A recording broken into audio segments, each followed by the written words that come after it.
of the messenger clamp. You start your first strip by your hand just a little bit.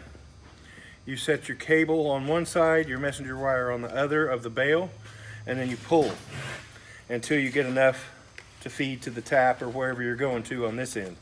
By holding it here, you then take your messenger wire over the back.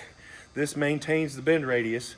Then you bring this first one up over the top, one turn, two turns, and then you can tie off the excess either here or wherever you want to tie the excess off at, and cut it here and tuck it in there. Really doesn't matter, but what this does is this takes every bit of pressure off of the drop itself.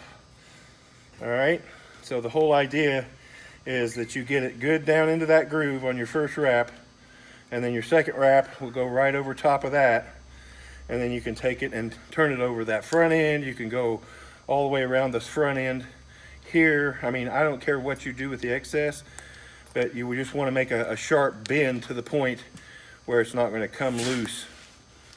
But now your cable rides freely inside this clamp. There's no pressure on the clamp whatsoever. What they fail to tell you with the messenger wire, the manufacturers, is there's 150 pounds straight pull strength. It's called tensile strength.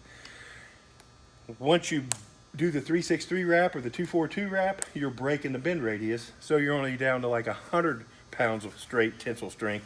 What this does is maintains the bend radius, and it adds another 150 pounds. So you're up to all 250 to 300 pounds of pull strength with this drop clamp on there.